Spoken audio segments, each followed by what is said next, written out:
The divorce papers hit the table with a slap that felt like a physical blow. The sharp white of the paper under the kitchen lights seared Michael's eyes. "Sign it." Jessica's voice, thin and cold, scraped against his eardrums. Her eyes, the ones that used to crinkle with laughter, were now like two frozen wells, staring straight through him. "You get nothing. The house, the kid. It's all mine. The sight of you, you disgusting pig, makes my skin crawl." Michael was stunned. Utterly, completely stunned. He just walked in from pulling an all-nighter. His brain still crammed with lines of code for the new Aura Home Smart Hub project. Now it was all just static. "Jess, what are you talking about? Disgusting? What did I do?" His throat was tight, his voice a dry rasp. He reached for her hand. She recoiled like he was a venomous snake, taking a sharp step back, the heel of her shoe clicking hard against the tile floor. "Don't act innocent. You think I don't see the way you look at that little tramp at the front desk?" Chloe saw everything. She heard you two making plans to meet at a hotel. "Michael, you make me want to vomit." Chloe? It was always Chloe.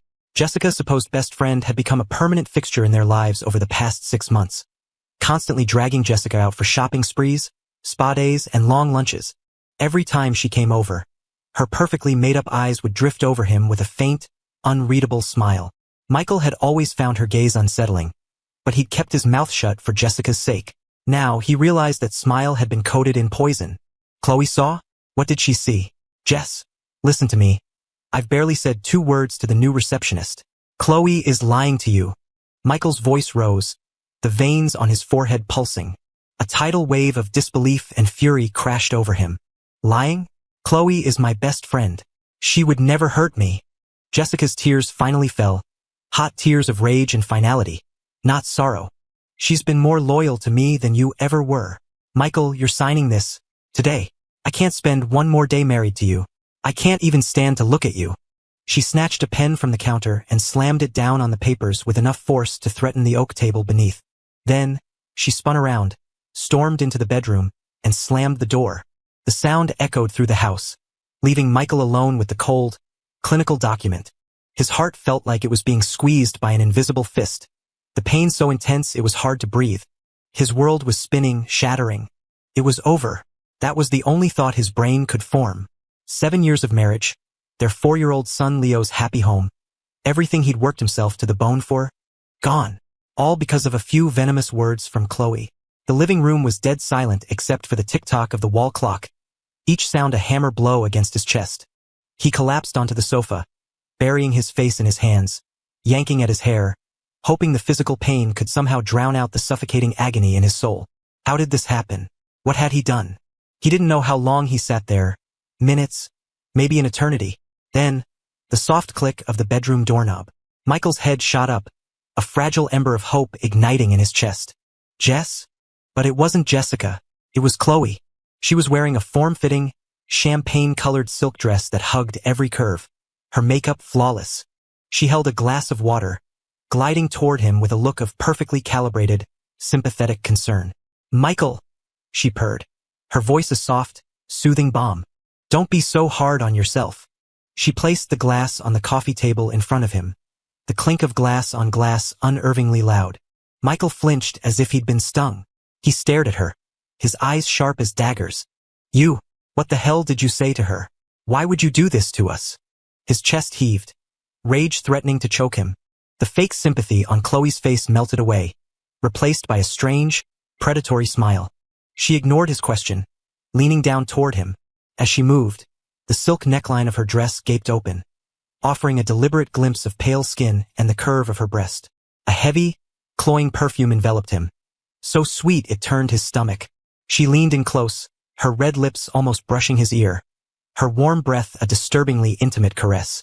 Her voice dropped to a low, seductive whisper. "Michael, the truth is, I've always had a thing for you, and I get you, in a way Jessica never could." The unsolicited offer hit Michael like a bucket of ice water. Chloe's words, a cold, slithering snake, coiled in his ear, freezing the rage in his veins. He was paralyzed, staring in disbelief at the perfectly painted face so close to his own. A thing for him? She gets him? Now? In the exact moment his life was being ripped to shreds. A violent wave of nausea surged from the pit of his stomach. Michael shoved himself back into the sofa cushions, creating distance. His voice was taut with revulsion. Get out. It was a guttural command, not a request. He pointed a trembling finger at the door. Now, get the hell out of my house. Chloe's smile faltered for a second before reforming, now laced with a chilling, patient confidence. She didn't retreat. Instead, she straightened up gracefully, smoothing a non-existent wrinkle in her dress, as if she owned the place. Michael, you're upset. I understand, she said, her voice still syrupy sweet, but her eyes were like sticky spiderwebs, clinging to him. Jessica doesn't appreciate you. She's blinded by emotion. But I see you. I know how much of your life you've poured into Aura Home. I know you're a man with real ambition. The mention of Aura Home sent a jolt of ice through his heart. His tech startup, the product of 5 years of blood, sweat, and tears. They had just achieved a major breakthrough in their core Smart Hub algorithm, and were in the middle of a critical funding round.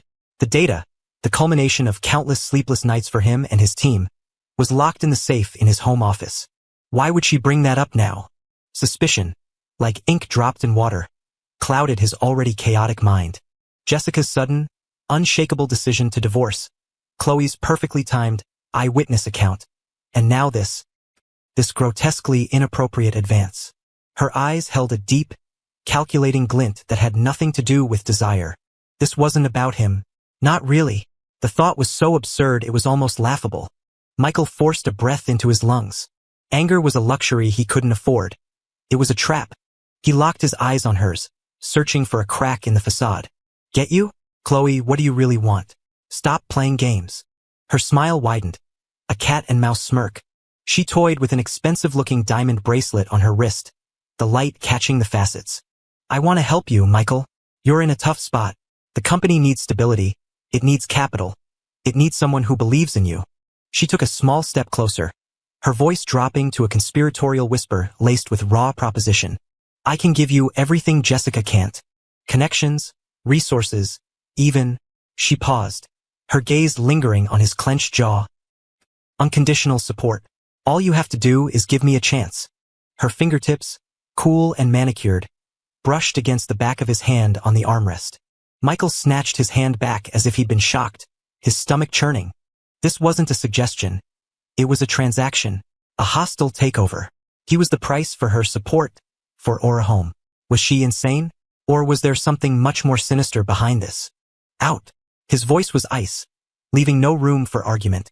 Right now, or I'm calling the cops. He grabbed his phone, the cold screen illuminating his grim face. The smile finally vanished from Chloe's face. A cold sneer replaced it, her eyes turning hard and venomous. Don't say I didn't warn you. She spat the words out, grabbing her pricey alligator skin handbag. The sharp staccato of her heels echoed her fury as she marched to the door and slammed it behind her. The boom reverberated through the silent apartment, making Michael's ears ring. The world went quiet, leaving only the sound of his own ragged breathing and the frantic drumming of his heart. He stared at the glass of water Chloe had left, its clear surface reflecting the harsh overhead lights, a cold, silent mockery. As she had leaned in, besides that suffocating perfume, Michael frowned. He'd caught another scent, faint, almost unnoticeable. It wasn't perfume or makeup. What was it? Subtle, sharp, like disinfectant, and something else. A faint, acidic note, like coffee? It was gone in a flash, swallowed by her perfume. Was he imagining it? His heart sank. No, something was fundamentally wrong. Chloe didn't drink coffee. She was all about overpriced herbal teas. This wasn't just a messy affair. This was calculated. Jessica being brainwashed, Chloe's bizarrely timed advance, her laser focus on Aura Home, and that strange chemical smell. A terrifying thought slithered into his mind. Corporate espionage. He needed proof. He needed to be smart. He needed to fight back. Michael shot to his feet, the despair in his eyes replaced by the cold, cornered fury of a wolf. He strode into his home office, locked the door, and flipped open his laptop. The blue light of the screen cast his face in sharp relief. Chloe, whatever twisted game you're playing, you're not getting Aura Home. You're not destroying my family. His fingers flew across the keyboard, pulling up the company's recent visitor logs and security footage archives from the cloud. Keycard access, elevator cameras, front desk sign-ins. He would scrutinize every digital footprint connected to her. First, The day she claimed she saw him with the receptionist. He remembered it clearly. He wasn't even at the office. He'd spent the entire day at the manufacturing plant on the east side, overseeing the final tests on a new product prototype. Her story was a complete fabrication. He entered the date and pulled up the lobby and front desk camera feeds. The video sped up, a blur of employees and delivery drivers. Suddenly, Michael's finger froze on the trackpad. There, in a corner of the frame, time-stamped at 3:15 p.m., was a familiar figure in the visitor's lounge. It was Chloe. She hadn't signed in. She was sitting on a low-profile sofa, looking at her phone. Crucially, her seat gave her a clear, diagonal view of the main elevator bank. And at that exact time, Michael quickly switched to the elevator camera feed. Sure enough, a few minutes later, the new intern, Maya, stepped out of the elevator holding a stack of documents, heading toward the R&D department. From her vantage point, Chloe would have seen her perfectly. His heart hammered against his ribs. So that was it. She sat there, saw Maya, and then wove an entire fantasy of an affair to feed to Jessica. Why? What was the point? He dragged the timeline forward. Chloe stayed in the lounge for about 20 minutes, glancing up from her phone occasionally, scanning the area. She didn't look like she was waiting for someone. She looked like she was observing, casing the joint. Then she got up, but she didn't walk toward the exit or the elevators. She headed toward the employee break room. The break room was a common area. No cameras inside. What was she doing in there? Michael's brow furrowed. He switched to the hallway camera covering the area outside the break room. About 5 minutes later, Chloe emerged. In her hand was one of the standard white ceramic mugs from the office. She walked calmly toward the main entrance and left. She went in there for a drink? That made no sense. A woman like Chloe, who probably considered tap water poison, wouldn't be caught dead using a communal Keurig. And 5 minutes was a long time to pour a cup of coffee. His gut screamed at him. He pulled up the internal company directory, found the number for the office manager and dialed. He kept his voice steady. Hey, it's Michael. Quick question for you. The cleaning solution we use in the break room and the coffee pods. Have we changed brands recently? Do they have a particular smell? The manager was confused. Mr. Stevens? The cleaner? No, same stuff we always use. Citrus Clean or something. Smells like lemon. The coffee. Yeah, we just got a new supplier last week. Some fancy dark roast from Brazil. Has a real strong, kind of acidic kick to it. Why? Lemon-scented disinfectant? A dark roast with an acidic kick. Michael's pupils contracted. The faint, bizarre scent on Chloe in his living room. The sharp note of cleaner and the acid tang of coffee. It all clicked. She wasn't getting a drink. She was in the break room. The smells had clung to her clothes. But why? A more horrifying possibility struck him like a physical blow. The wall on the other side of the break room was shared with the small R&D conference room. The very same room where, just last week, he had held a closed-door meeting with his core team to map out the new algorithm architecture. The whiteboard, covered in his team's frantic brainstorming, was still in there. While no proprietary files were left out, the strategic framework. Was Chloe trying to listen in? A chill shot up his spine. This woman was methodical, ruthless. She got close to Jessica, systematically dismantled his marriage, and was now trying to seduce him, all as part of a larger plot to steal Orahome's core technology. Just then, his phone lit up. A new text message. The sender's name made his heart stop. It was Jessica. He opened it with a trembling thumb. The message was short, but it was a lightning bolt in the suffocating darkness. Michael, Leo misses his dad. Tomorrow morning, 9 a.m. The 7-Eleven on Miller Street. Let's get him breakfast. Don't let her know. The faint glow from the convenience store cast long shadows in the pre-dawn light. Leo misses his dad. The words were a lifeline, a spark in the suffocating darkness that had enveloped Michael. That simple sentence, a raw, human plea, instantly cut through the layers of cold fury and strategic calculation, striking a nerve deep in his soul. His son. And Jessica. She had reached out, defying Chloe's suffocating influence. The final warning, don't let her know, was an unmistakable signal, a tiny flag of rebellion planted in enemy territory. Michael didn't sleep. His mind was a frantic reel of images. Jessica's accusatory glare, Chloe's predatory smile, the promise of a clandestine meeting, and the lingering phantom scent of lemon disinfectant and bitter coffee. He was caught in a storm of anger, suspicion, and a desperate, flickering hope. Was Jessica's message a trap? Or had she finally seen the monster lurking behind her best friend's mask? At 8:50 a.m., he was already seated in a worn plastic booth at the 7-Eleven on Miller. It was a corner spot by the window, a place they'd frequented in their early dating years. Cheap, quiet, with the comforting smell of coffee and roller grill hot dogs.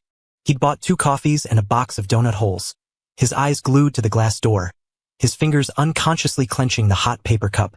The door swung open, letting in a gust of cool morning air.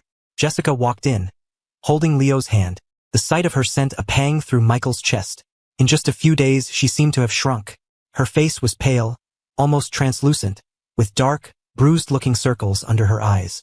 She looked fragile, like a gust of wind could knock her over.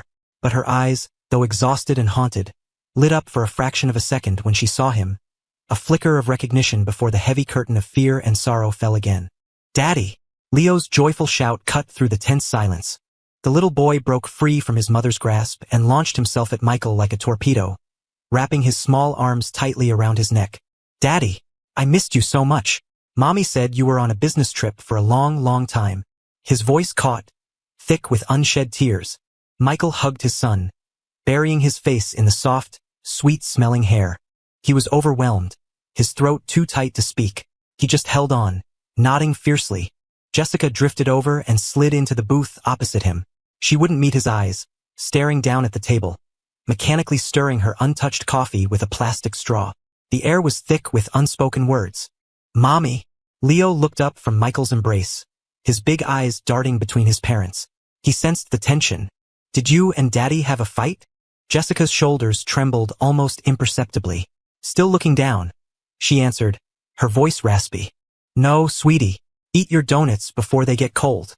She picked one from the box and handed it to Leo, her fingertips like ice. Michael watched her, his heart twisting.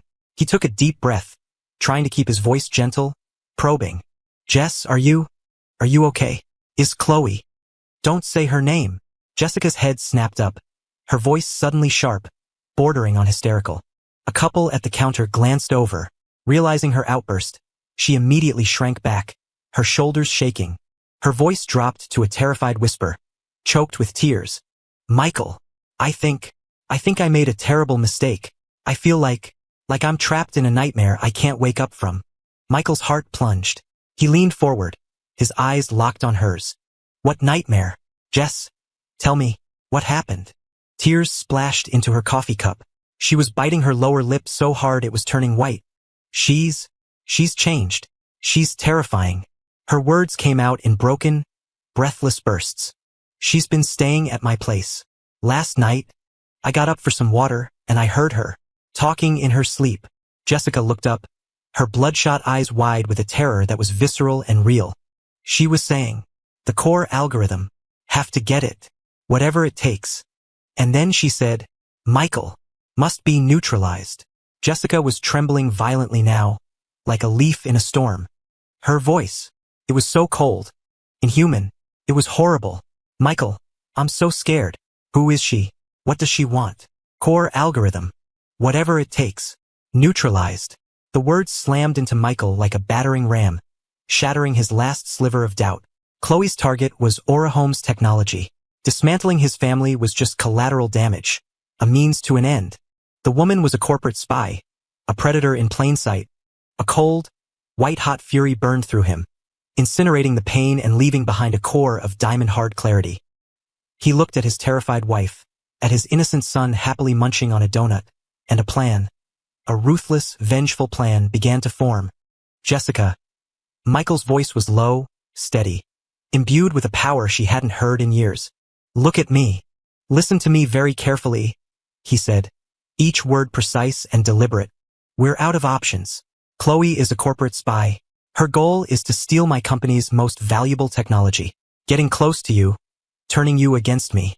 It was all part of the plan to get to me." Jessica's eyes widened in horror. She gasped, the color draining completely from her face. "But now we know." Michael's gaze was as sharp as a scalpel. "Do you want to save yourself? Do you want to save Leo? Do you want to save our family?" She nodded frantically, tears streaming down her face, a primal instinct for survival breaking through her despair.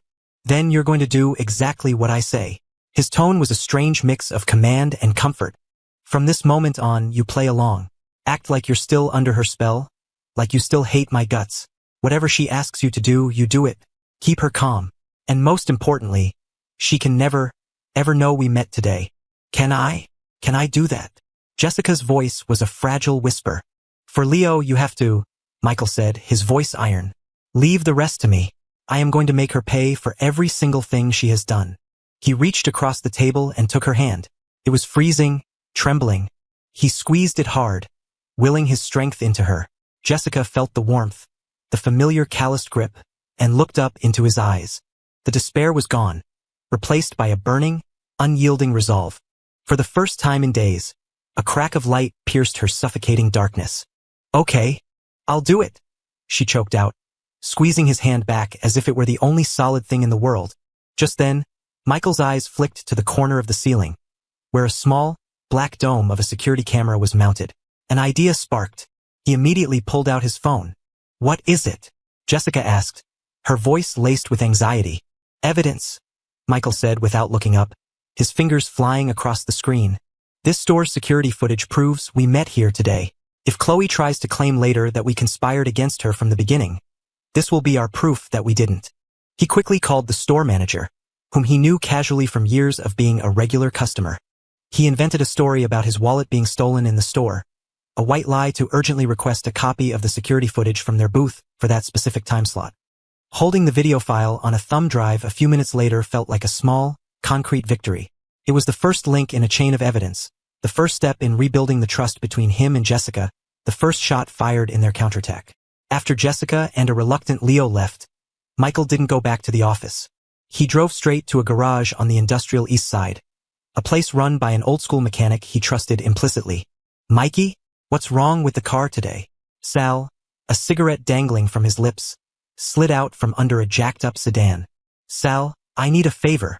Michael handed him a thick envelope of cash. His expression was grim. I need you to pull the dashcam footage from my car. I need everything from last Wednesday afternoon and all of yesterday. And he pulled out his phone. Take a look at this. On the screen was a photo he'd managed to snap of Chloe as she was leaving his house. He had zoomed in on her expensive alligator handbag, which was slightly open. Tucked inside, a corner of a folded white piece of paper with a distinctive coffee cup logo was visible. He knew he'd seen that logo before. This piece of paper? Sal squinted at the phone. That logo. Looks like the Summit Roast. That super fancy coffee place downtown, in the Apex Tower. Costs a damn fortune for a cup of coffee. The Summit Roast. A light bulb went off in Michael's head. The faint acidic coffee smell on Chloe yesterday. Had she gone straight there after leaving his house? Who was she meeting? Sal, the dashcam footage and this photo. I need you to analyze everything, as fast as you can. Money is no object. You got it, boss, Sal said, weighing the envelope in his hand with a grin. The weight was agonizing. Michael sat in the grimy waiting room, chain-smoking, the air thick with the smell of oil and stale coffee. Chloe's smug face, Jessica's terrified eyes, Leo's innocent smile. They flashed through his mind, fueling the inferno of rage and hatred in his chest. That fire was burning away his fear, forging his resolve into tempered steel. Late that afternoon, Sal returned with a thumb drive and an enlarged printout of the photo. His face was serious. Mike, checked the dashcam. Last Wednesday, your car was parked at the factory all afternoon. Just like you said, didn't move an inch. As for yesterday, Sal slapped the printout on the table. Look at this. The enlarged photo showed the inside of Chloe's handbag in crisp detail. Amidst the lipstick and smartphone, the folded white paper was now clearly identifiable. It was a receipt from the Summit Roast. The date was yesterday. The time, 4:28 p.m. The order was for 2 top-of-the-line Blue Mountain coffees, the price astronomical. But the most critical detail was in the blank space on the receipt. Someone had hastily scribbled a note in fine-tipped pen. Wed 2 p.m. The usual spot. Wednesday at 2 p.m. The usual spot. Michael's heart hammered against his ribs. Today was Tuesday. That meant tomorrow. Was the usual spot the Summit Roast? Or somewhere else? Was this the time and place for her next meeting with her handler? And check this out, Sal said, pointing to a tiny, almost invisible smudge near the edge of the receipt. Looks like something splashed on it and dried. Left these little brownish yellow specks. Michael leaned in, his eyes narrowed. The specks were minuscule. Coffee stains? Or something else? Sal, can you get a sample of whatever that is? For analysis. Michael's voice was urgent. Desperate. Tough one, Mike, Sal said, shaking his head. Paper's thin. The residue is tiny. Trying to scrape it off could destroy it. Michael's hopes sank. This was the most direct clue they had to the person behind Chloe. Was it a dead end? Just then, his eyes fell again on the printed coffee cup logo. The Summit Roast. A receipt. Brownish yellow specks. And then a detail from yesterday clicked into place. When Chloe had been at his house, he'd noticed something on the tip of her right index finger. A tiny, faint, brownish yellow stain he'd dismissed as makeup. Sal, don't touch the paper. Michael's voice was sharp, his eyes blazing with sudden insight. Check it for prints. Besides Chloe's, there has to be another set on that receipt, especially around the handwritten note. The cashier might have touched it, but focus on the area around the writing. If the person who wrote that note left a fingerprint, Michael's fist clenched so tightly his knuckles turned white. That would be the key. Sal's eyes lit up. Prints. Of course, I can do that. Give me a little time, Mike. I'll lift whatever's there. As Sal carried the photo back to his workbench with the care of a bomb disposal expert, Michael sank back into the chair, a cold sweat breaking out on his back. His heart was pounding, not with fear, but with the thrill of the hunt. Chloe, you're getting sloppy. Wednesday, 2 p.m. The usual spot. A humorless, ice-cold smile touched Michael's lips. He'd be crashing that little meeting. The waiting room air, thick with the smell of motor oil and cheap air freshener, was suffocating. Michael paced like a caged predator, his eyes fixed on Sal's workbench. Every tick of the clock was an eternity. That coffee shop receipt, with its damning fingerprint and cryptic note, held the key to everything. Under a magnifying lamp, Sal held his breath, gently dusting fine black powder over the enlarged image of the receipt, focusing on the handwritten scrawl. Wed 2 p.m., the usual spot. A bead of sweat trickled down his temple. Gotcha. Sal's voice was a triumphant growl. Michael was at his side in an instant. Under the specialized light, the dusted areas revealed the faint whorls and ridges of several fingerprints. Most were smudged, likely belonging to the cashier or Chloe herself. But there, right next to the words "the usual spot," was a single, perfect, unblemished thumbprint. Yes. Michael slammed his fist on a nearby toolbox, the loud clang making Sal jump. His eyes burned with a mixture of elation and cold fury. Sal, I need a high-resolution scan of that print. Now. On it. Sal, caught up in the intensity, worked quickly. While the scanner whirred, Michael forced himself to think. A fingerprint wasn't enough.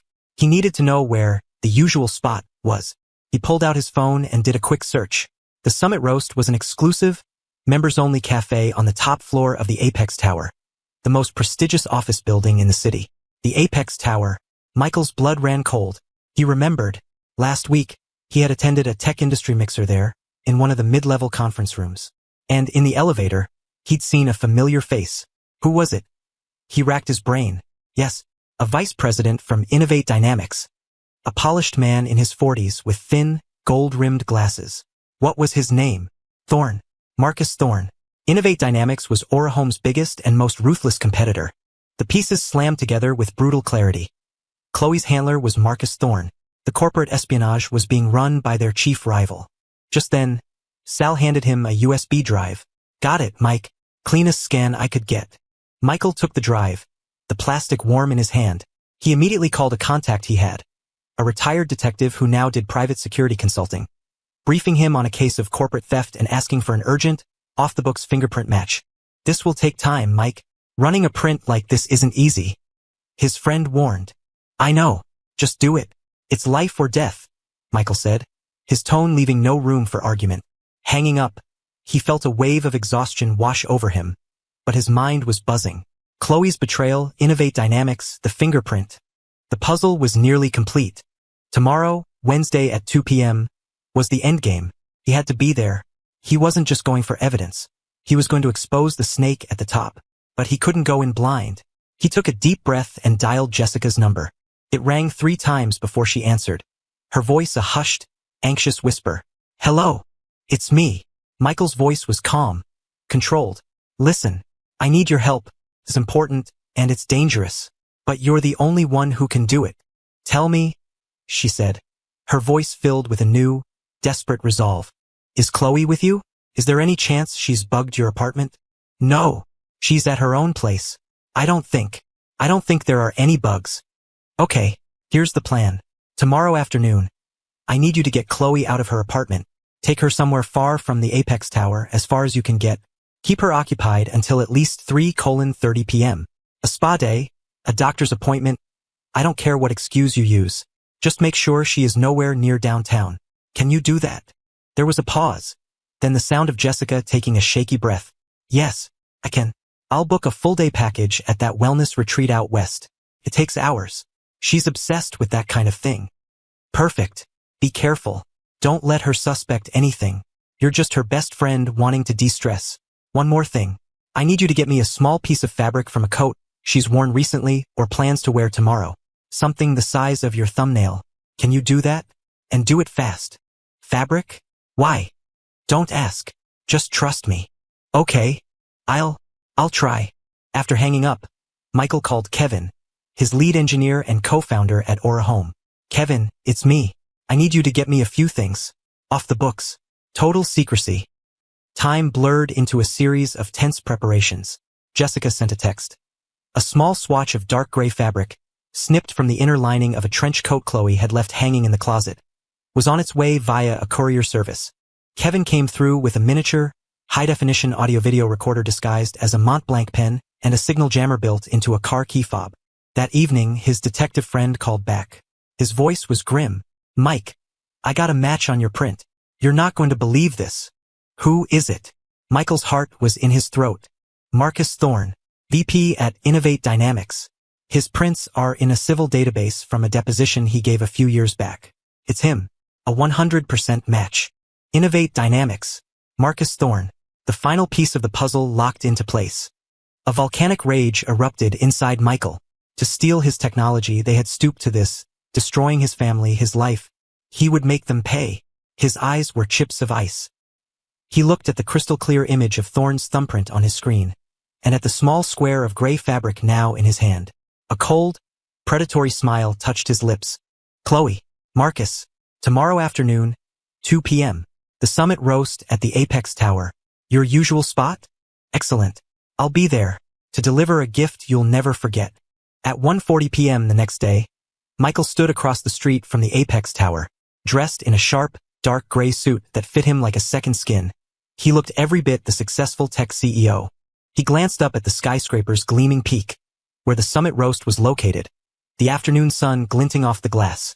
He narrowed his eyes, the picture of calm control. In his briefcase, the pen camera was already recording. In his pocket, the key fob jammer was ready. And sewn into the lining of his suit jacket was the small swatch of gray fabric. He crossed the street, walked through the cavernous marble lobby, and took the express elevator to the top floor. The ride was silent and swift. In the mirrored walls of the elevator, he saw his own reflection. A man with a cold, determined fire in his eyes. The elevator doors opened to a hushed, elegant space. The air smelled of roasted coffee and money. Soft jazz music drifted from hidden speakers. A few patrons were scattered among the plush chairs, speaking in low tones. Michael's eyes scanned the room. There, at a prime table by the floor-to-ceiling windows, a man in a well-tailored, dark gray trench coat sat with his back to the entrance. The color, the material, it was a perfect match to the fabric in Michael's pocket. Marcus Thorne. Michael took a deep breath, schooling his features into a polite, professional mask. He walked over to the table. Mr. Thorne, sorry to keep you waiting, he said, his voice smooth and steady as he slid into the chair opposite him. Thorne looked up, his urbane, handsome face registering a flicker of surprise and suspicion before it was replaced by a smooth, corporate smile. Mr. Stevens? Thorne said, his tone a carefully measured mix of surprise and amusement. To what do I owe the pleasure? I wasn't aware we had a meeting. His eyes darted from Michael's face to the briefcase he placed on the adjacent chair, assessing him. He was trying to figure out why Michael was here, and more importantly, why Chloe wasn't. Michael let out a weary, resigned sigh. My apologies. Chloe had a last-minute emergency.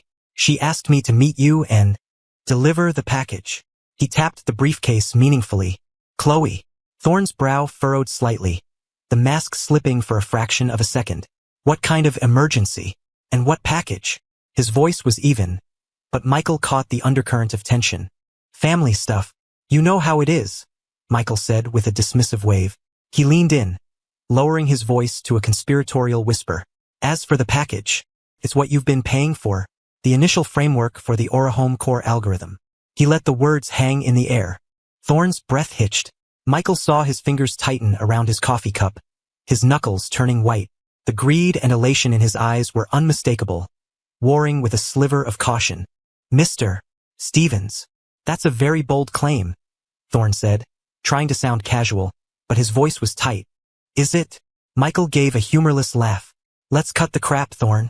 Chloe got too greedy. I'm tired of being played. I figured I'd rather deal with the man in charge. He leaned in further. This algorithm is a golden goose. I just want a fair price and a clean break. I want my life back. He played the part of the desperate man pushed to his limit, and Thorne bought it. The lure of the algorithm was too strong. Thorne's tense posture relaxed. A smug, triumphant smile spread across his face. Greed had won. You're a smart man, Stevens. It's always better to deal with the professionals. As for Chloe, he gave a dismissive shrug. A useful tool, but ultimately expendable. Now, let's see what you've brought me. His eyes were glued to the briefcase. The fish was on the hook. Michael smiled faintly and reached for the briefcase, slowly, deliberately unzipping it. Thorne leaned forward, his eyes wide with anticipation. Just as the zipper was about to open completely, Michael's other hand, hidden below the table, pressed the button on the key fob in his pocket. A silent pulse of energy radiated outwards. On the table, the signal bars on Thorne's phone vanished. And in that instant, Michael's entire demeanor changed. The desperate, beaten man disappeared, replaced by a cold, avenging fury. The algorithm, Thorne? Michael's voice was suddenly loud, sharp, and dripping with contempt, turning the heads of nearby patrons. You can have it in your dreams. He whipped his hand out of the briefcase. But it wasn't a hard drive he was holding. It was a small, high-definition camera, its red recording light blinking steadily, pointed directly at Thorne's stunned, contorted face. You? Thorne shot to his feet, the legs of his chair screeching against the polished floor. His mask of civility shattered, revealing pure, unadulterated rage and panic. Me what? Michael stood to meet him, his voice booming through the quiet cafe. Marcus Thorne, Vice President of Innovate Dynamics. You hire a corporate spy to destroy my family, to drive my wife insane, all to steal my company's technology? And then you sit here, waiting to collect the stolen goods. He held up the camera. It's all here, Thorne. Your confession. Your greed. It's all on tape, along with the fingerprint you left on this receipt yesterday. You're insane. This is slander. Thorne sputtered, his face turning a blotchy purple. Security. Get this lunatic out of here. The manager and a security guard rushed over. Slander. Michael laughed, a harsh, bitter sound. Let's let the police decide that. They're on their way. Just then, his phone buzzed. It was Jessica, he answered, putting it on speaker. Her voice, trembling but clear, filled the cafe. Michael, Chloe lost it. She got a call and tried to run. I stopped her, just like you said. The police are here. She confessed everything. She said Marcus Thorne paid her $2 million to tear us apart and steal the tech. She has recordings of him, Michael. She recorded everything. Jessica's words were the final, devastating blow. The blood drained from Thorne's face, leaving it a pasty, grayish white. He swayed on his feet, his last ounce of fight gone. He collapsed back into his chair, a broken man. Through the windows of the top-floor cafe, the distant wail of sirens grew steadily louder, cutting through the city's hum, rising up to meet them.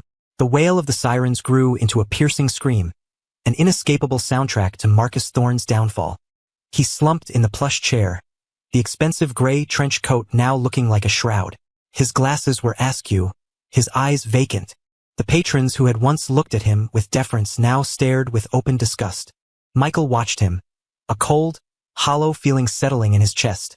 The pen camera's red light was a steady, unblinking eye, capturing the final moments of Thorne's collapse. There was no triumph, only the bone-deep weariness of a soldier after a long, brutal war. The police arrived, badges flashing. Michael calmly handed over the pen camera, the audio file from Jessica's call. and a sealed evidence bag containing the receipt with Thorne's fingerprint and the matching fabric swatch. "Officer, all the evidence is there," he stated, his voice flat but firm. "Marcus Thorne, VP of Innovate Dynamics, is suspected of conspiracy to commit corporate espionage and hiring an agent to intentionally inflict emotional distress to dismantle my family. The other suspect, Chloe Davis, is already in custody." As two officers hauled Thorne to his feet, he was like a puppet with its strings cut. He stumbled past Michael, his dead eyes momentarily finding focus, filled with a venomous hatred. "Stevens, you'll pay for this," he rasped. Michael didn't even bother to look at him. Pay? After what Thorne had put him and his family through, this was just balancing the scales. "You can tell it to the judge, Mr. Thorne," one of the officers said curtly, leading him away. The quiet cafe erupted in a flurry of hushed whispers and the flash of smartphone cameras. The storm had passed. Michael declined a ride from the police and walked out of the Apex Tower alone. The evening air was cool against his face. He looked up at the canyons of steel and glass, the setting sun painting the sky in fiery strokes of orange and purple. The adrenaline that had fueled him for days finally receded, leaving behind a profound exhaustion and a vast, aching emptiness. His home. Was it still his home? He pulled out his phone. The screen showed his last call with Jessica. His thumb hovered over her name for a moment before he pressed it. She answered on the first ring. "Michael." Her voice was thick with exhaustion and relief. "Are you? Is it?" "It's over," Michael said, his own voice low and gravelly. He leaned against a tree, watching the city lights begin to twinkle to life. "Thorne's been arrested. They have everything they need. What about Chloe?" "The police took her away." Jessica's voice dropped, laced with lingering fear and deep-seated guilt. She fell apart when she saw them. "Michael, I am so sorry. I was so stupid. I was blind. I let a monster into our house, and I almost lost everything." Her voice broke, and he could hear her sobbing on the other end of the line. Her tears were like needles in his heart. He closed his eyes, taking a deep breath of the city air. "It wasn't your fault, Jess," he said, his voice softer than it had been in a long time. "They were professionals. You were their target just like I was." There was a long silence, filled only by her quiet weeping. Finally, she spoke again, her voice small and fragile, filled with a tentative hope that was painful to hear. Are you coming home? Leo? He's been sleeping with your pillow." Home. The word struck him with the force of a physical blow. The place that had been his sanctuary, that had been violated, shattered, and fought for. Could he go back?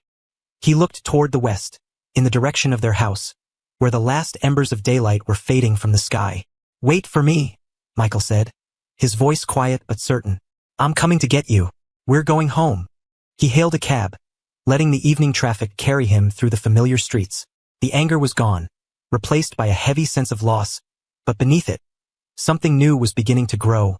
Faint, fragile, but resilient. He saw them from a block away, standing under the warm glow of a streetlight in front of her friend's apartment building. Jessica was holding Leo. She was thinner, paler, her eyes still red and swollen, but the frantic terror was gone.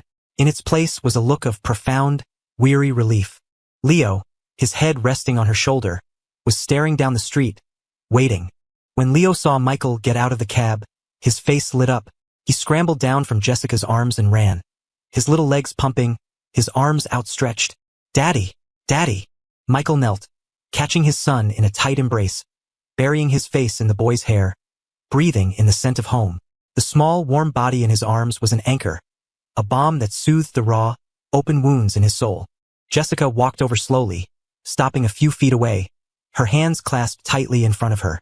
Tears slid silently down her cheeks as she watched them. Michael stood up, still holding Leo, and faced her. In the soft light of the street lamp, he could see the regret etched on her face, the question in her eyes. The years they had shared, the good, the bad, the beautiful, the broken, flashed between them in a silent, shared glance. He didn't say anything. He simply reached out his free hand, and after a moment's hesitation, took hers. It was cold, and it trembled in his grasp. She looked up at him, her lips trembling, unable to form words. He squeezed her hand, a silent promise. He looked at her, his eyes not filled with blame, but with a deep, shared pain and the weary understanding of a fellow survivor. "Let's go," he said, his voice low and steady, carrying the weight of all they had lost and all they might yet regain. Let's go home. 3 simple words. Not of forgiveness, not yet, but of a beginning. Jessica's tears flowed freely now, but she squeezed his hand back, a fierce, desperate grip, and nodded. Okay, home. She tucked her other arm through his, leaning into him slightly. The 3 of them stood there for a moment, a small, battered island in the river of the city night. Then, together, they turned and began to walk, their intertwined shadows stretching long behind them, heading toward the place they would have to learn to call home again. The road ahead was long. The scars would take time to fade, and trust would have to be rebuilt, piece by painstaking piece. But for the first time in a long time, they were walking the same path in the same direction. The light, he knew, would eventually break through the storm.